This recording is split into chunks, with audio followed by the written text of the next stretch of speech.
Tervetuloa Hakametsän halliin. Lätkäfanit palaa pitkältä tauolta ja tällä kertaa ollaan Ilveksen ottelussa. Ilves vastaan HPK ja kyseessä on suomalaisittain melkoisen historiallinen tilanne, nimittäin tänään on niin sanottu Ilvestekopäivä.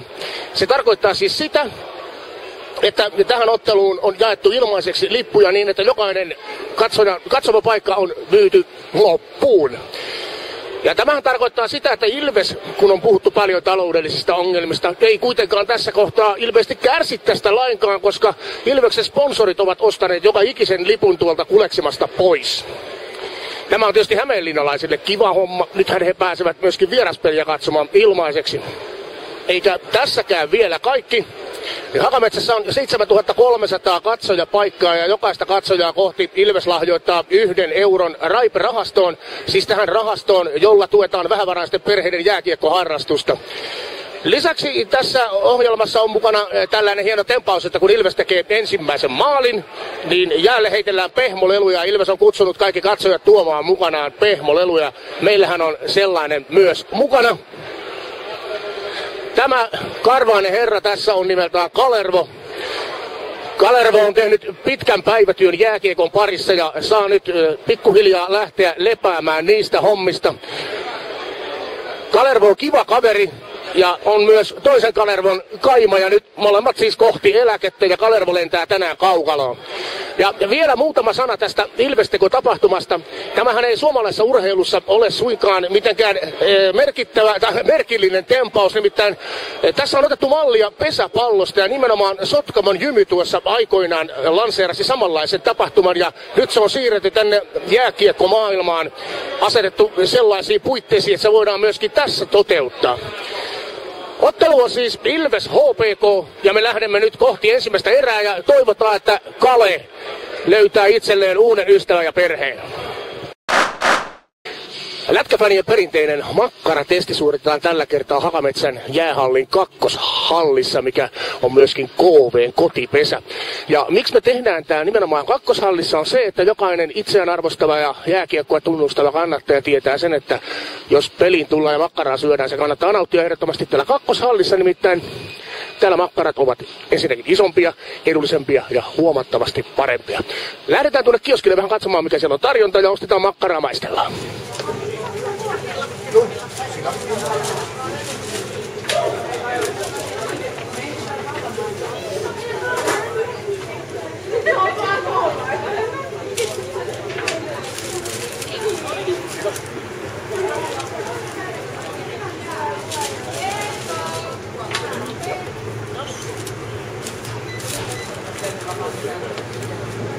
Niin, lähdetään maistelemaan sitten tätä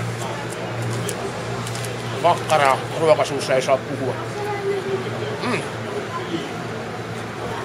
Erinomainen tekstuuri tässä makkarassa. Rakenne on aivan täydellinen. Kuori napsahtaa. Täyte on erittäin lihaisa. Ja jos tässä kohtaa saa yhtään mainostaa, niin makkaran valmistaja Tampereen lihajalosteet. Että sama herkko saa muuten Tammelan todelta Ullan grilliltä. Suosittelen myöskin poikkeamaan siellä. Sinappi on hyvin arkinen ja tavanomainen. Taitaa olla jotain Veiran halpa sinappia, mutta kun makkara itsessään on erinomainen, niin ei se sitä tunnelmaa sinänsä pilaa. Ikävä kyllä tulee noita Hakametsän ykkösen aikoja, kun siellä oli vielä ne vanhat makkarakioskit. Okei, eli Ilves-teko-tapahtumassa tässä Ilveksen järjestämässä ilmaisessa ottelussa. Mukana myös Share Ilves ja avausmaaliveikkaus. Mihinkäs tätä avausmaaliveikkauksen tuottoa käytetään? Normaalisti käytetään Ilveksen A-junioreiden, B-junioreiden, B2 ja C-junnujen tukemiseen. Tällä kertaa menee Ilves ry:n Raipe-rahastoon, mistä sitten he tilittää eteenpäin hyvään tarkoitukseen. Eli ilmeisestikin vähävaraisten perheiden ja heidän harrastustoiminnan tukemiseen ja sitä kautta niin kuin Ilveksen junnujen tukemiseen myös sitä kautta. Ilvesteko, tässähän on kysymys itse asiassa hyväntekeväisyysottelusta, jossa jaetaan liigapisteitä, harvinaista Suomessa, eikö totta? Täällä on monenlaista kampanjaa, jossa kerätään hyvään tarkoitukseen rahaa. Et tässä takana on niin sanottu Kotiuta paita-projekti, jossa on jaossa myynnissä Ilveksen junioreiden käyttämiä pelipaitoja. Ja näiden varat tästä, mitä kerätään, menee suoraan lyhentämättömänä Raipe-rahastoon. Ja Raipe-rahasto on tällainen rahasto, jossa kerätään rahaa vähävaraisten perheiden jääkiekkoharrastuksen tukemiseen. Mennäänpä vilkaiseen ja kyselee vähän, miten kauppa tällä saralla käy. Ja tässä nyt sitten Kotiuta paita yksi myyjistä, Matti. Tässä näitä paitoja on nyt myyty jo ilmeisesti nyt vartin verran. Onko kauppa käynyt? Kyllä kauppa on lähtenyt mukavasti liikkeelle. Että paljon on väkeä liikkeellä ja toivotaan, että paidat vaihtaa omistajaa illan aikana. Ja niin, saadaan sitten vaihdettua paidat rahaksi ja rahaa sitten taas varusteiksi. Nämä on kiertänyt eri junioreilla useamman vuoden, että aina joka syksy kun jaetaan uudestaan tuolta, niin välttämättä sama paita ei ole mennyt samalle joukkueelle, niin sen takia nimet on aina keväällä otettu pois. No mitäs tässä nyt, tämä hinnoittelupolitiikka, onko nämä kaikki sama hintaisia, meneekö koon mukaan? Nythän tässä ei enää nimen mukaan voi ainakaan hinnoitella. Ei, kyllä kaikki koot, ihan juniorikoosta sinne XXL:ään, eli ihan pelimiehen kokoon, niin kaikki on sama hintainen, 20 € kappale. Oluen merkki on Hoff, myydään muovituopissa, hieman, no itse asiassa tällä kertaa täytyy kyllä sanoa, ei nyt ruveta valehtelemaan, tää on aika lailla kylmää, voi sanoa, että tää on jääkylmää, mikä on mun henkilökohtainen ennätys tässä hallissa, että tässä meinaa onpa sormet paleltua. Niin tosiaan muovimukissa, ja otetaanpa ensimmäinen huikka ja maistetaan nyt, kun käsi tuntuu ainakin näin kylmältä.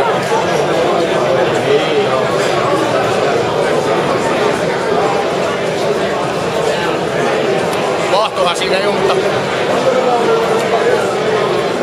yllättävän hyvää. Täytyy sanoa, että tämmöisen keskikertaisen keskikalevaarin likaiset hanat tuottaa kyllä huomattavasti kehnompilaatuista olutta, kun täällä jäähallissa nyt nautitaan. Vaahtoa siinä ei ole tosiaan, niin kuin mä sanoin, mutta maku siinä on kyllä kohdallaan ja ilmeisesti se tekee jo pelkästään, että se on kylmää. Ja sitten se, että täällä on tää tunnelma ja ympäristö.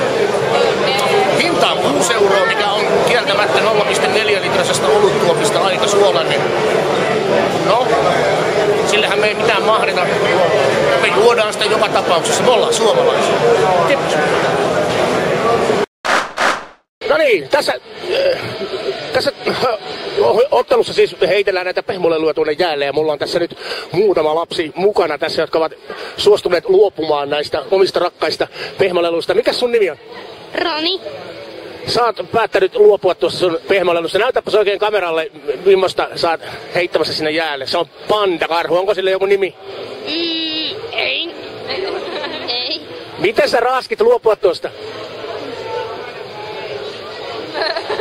Helposti. No hei, tässä on tämmönen pikkuinen tyttö. Mikäs sun nimi on? Pinja. Hei Pinja. Onko tää on joku Hello Kitty ilmeisesti? Joo. Mitenkäs sä raaskit tuosta luopua? En mä tiedä. Onko sulla ollut tää kauan? No, en mä tiedä kuinka kauan mulla on ollut tää. Se on ollut niin kauan kuin sä muistat. Niin. Sehän on sitten tosi kiva homma, kun sä raaskit luopua semmoista lelusta, mikä on ollut koko iän mukana. Onko tällä kitillä joku nimi? Ei. Meillä on tässä kans oma. Ja tää on tämmönen Ilveskissa ja tän nimi on Kalervo. Se on semmosen kummolasedän kaima. Odotellaan sitä ensimmäistä maalia ja sitten rynnätään tonne kaukalon laidalle.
ensimmäinen erä pelattu ja peli alkoi aika murheellisissa merkeissä näin Ilves-kannattajan kannalta. 0-3. Mitä katsomovalmentaja siinä kohtaa mietti? No ei hyvältä näyttänyt, mutta ei ollut peli vielä menetetty. No usko tietysti säilyy, mutta olisitko sä tehnyt jotain muutoksia tuolla kokoonpanossa tai maalivahdin suhteen tai jonkun muun asian suhteen? No olisin maalivahdin tuossa vaihdettu, vaikka ei se maalivahdin vika, mutta se aina herättää joukkueita kuitenkin. Mutta aika hyvin sieltä kuitenkin Ilves nousi maalin päähän. Eli ne muutokset ei välttämättä olisi ollut sitten kuitenkaan ihan tarpeellisia, eli siellä kuitenkin vaan valmentaja ilmeisesti tietää jotain, mitä se tekee. Mitä sä tuumit tästä tunnelmasta? Se on hyvä tunnelma. Nyt kun tämä menee kampanjoon, niin se on ihan hieno. Onko sä osallistunut tähän jollain lailla? Joo, meillä oli puolipussia pehmoleluja ja jaettiin tuo meidän fanikatsomusta, niin kaikki meni sinne. Hieno homma. Nyt kun katsoo tätä sekavelskaa tässä ympärillä, niin tuleeko mieleen se, että Tampereelle tarvittaisiin kenties uusia halli? Kyllä. Olen. No mitäs sinä? Yhdessä olette liikenteessä ja yhdessä heiteltiin niitä pehmolelujakin sinne jäällä. Joo, kyllä heitettiin yhdessä. Kävittekö ihan kaupasta uusia ostamassa? Ei käyty hakemassa. Ei meillä ole niin paljon niitä varastossa. Raskit luopua? Kyllä, raskin. Hyvän asian puolesta. Hei, Päivi, Hakametsässä. Kyllä, täällä aina. Täällä aina, silloinkin kun valot on sammutettu ja pelejä. Ei, mutta tarkoitan aina kun Ipalla on peli, niin täällä täytyy olla. Miten sä kiteyttäisit muutamaa sanaa tämä tunnelma, mikä täällä nyt on? Ihan mukava, siis kiva nähdä halli täynnä, nallet lensi, siis mahtava. Oliko sulla oma nalle? Ei ollut, kun mulle vähän niin kuin annettiin vinkki, että mä en jaksa sitä heittää sieltä, kun mä istun tuo fanikatsomon vieressä, niin mä en jaksa sitä sen verkon yli heittää. Ihan hyvä syy tässä kohtaa. Kelpaa tekosyyksi. Mitäs tuumit tästä pelistä itsessään? Ensimmäinen 10 minuuttia taisi olla aikamoinen Ilves-kannattaja painajainen. Kyllä. Se täytyy kyllä sanoa, että vähän niin kuin oli paniikki jo, että ei tää voi olla niin, että täytyykö nallet viedä tuohon johonkin saaviin lähteissä ihmisten, mutta onneksi saatiin sentään ja peli on aika jänskä 2-3. Seuraava maali ratkaisee aika paljon. Kun sä kuulit ensimmäisen kerran tästä Ilves-tekosysteemistä jutusta, tuliko sulle yllätyksenä? Tuli, mutta positiivisena yllätyksenä, että kaikki tämmönen, niin mikä siinä? Siis mun mielestä se on mahtavaa.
Tässä on tämmöinen porilainen erikoisuus, eli niin sanottu kaljakatsomo näin kansankielellä. Tänne tullaan seisoon, tässä tilataan juotavaa, katsellaan peliä. Ja nyt ollaan täällä Tampereen olut katsomassa Hakametsän hallissa. Tämä on itse asiassa aika pahuksen hieno idea. Tässä katsomo kaartuu näin tuonne päin, ja tässä on aika mukavasti tilaakin katsella tätä peliä. Yksi pieni heikko kohta tässä tietenkin on se, että tämä homma olisi voitu ajatella loppuun asti. Ihan tommosilla pienillä korotuksilla tänne taaksepäin, niin tässä olisi pystytty moninkertaistamaan tämä katsojamäärä, joka tässä pystyy samalla olutta nauttimaan ja peliä katsomaan. Mutta yksi hyvä puoli tässä tietenkin on nyt verrattuna esimerkiksi sinne Äijänsuolle. Näitä on täällä Hakametsän hallissa 2 molemmissa päädyistä. Se löytyy oma samanlainen, eli sekä vieraskatsojille kiva homma, kotijoukkueen kannattajille todella kiva homma. Näitä lisää. Ehdottomasti kyllä ihmiset tykkää juoda olutta ja katsella jääkiekkoa. Ainakin henkilökohtaisesti en pane sitä ollenkaan pahakseni.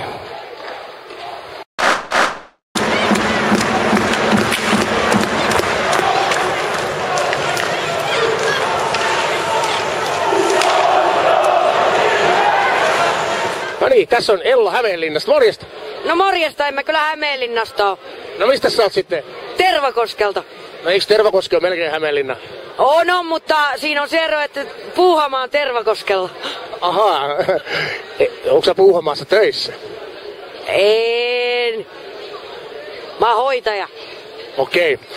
No, sä oot tullut nyt Tampereelle kattoo peliä ja lippujen hinnat ei tänään varmaankaan päätä huimannut. Millaisella ajopelillä te olette liikenteessä? Meitä on semmonen 12. Tultiin kaveri firman taksilla ja hän hommasi liput tänne. Okei, tähän kuulostaa hauskalta. Mennään itse peliin. Kerho lähti hienosti liikenteeseen 3-0. Oliko siinä vaiheessa sun mielestä jo kakku taputeltu? Ei, kun just vähän liian hyvin lähti pelikäyntiin, että mä ajattelin, että toisessa erässä tulee takkia kovaa, mutta se tulikin sit jo ekassa erässä, mutta saa nähdä miten käy. No mitä sun mielestä siinä tapahtui, kun se pelijuoni lähti kääntyy?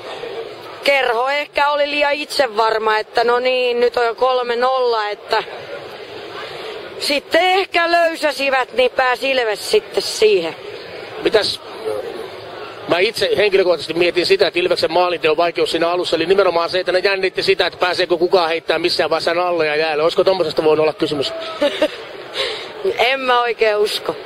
No vielä on kuitenkin yksi erä pelaamatta tässä ja peli on jännittävästi tasatilanteessa 3-3. Mitkä on ne eväät, millä Kerho nyt sitten tämän pisteet kuitenkin kotiin vie tästä ottelusta?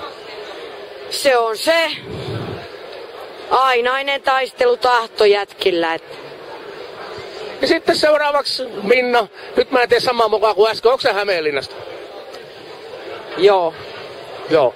No, sulla oli kauheasti jotain kerrottavaa tuossa äsken. Anna tulla vaan. Ei mulla mitään kerrottavaa. HPK on paras. Hämeen parasta kiekkoa.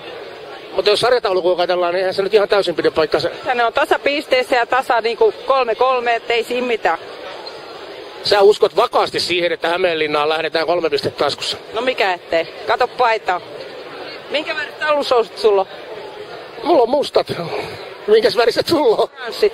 Onko jo oikeesti? Joo. Okei. Mä oon sen verran vannoutunut aito tamperelainen, että mä en laita oransseja housuja jalkaan. Mutta se ei johdu HPK:sta suinkaan, vaan se johtuu ihan muista syistä.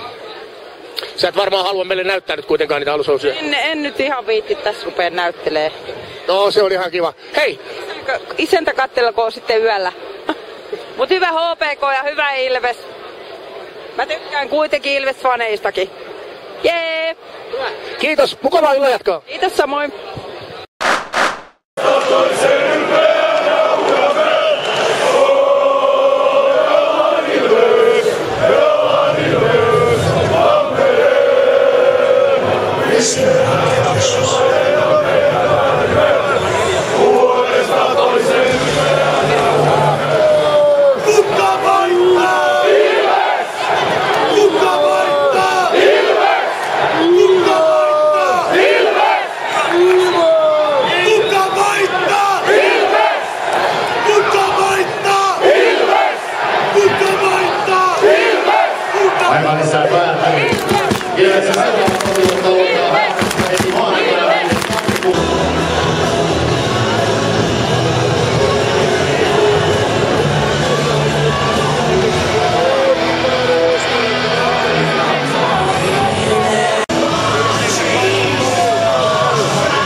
huutokapina täällä Hakametsässä on saatu nyt päätökseen. Kolmannessa erässä tilanteessa 3-3 lähdettiin siis pelaamaan ja Ilves tässä onnistui sitten tekemään vielä 2 maalia. HPK johti ottelua 0-3, jonka jälkeen Ilves teki 5 maalia, Kerhon verkko ja näin 3 pistettä jää Tampereelle ja hämeenlinnalaiset sitten lähtevät kotiin ilman tuliaisia.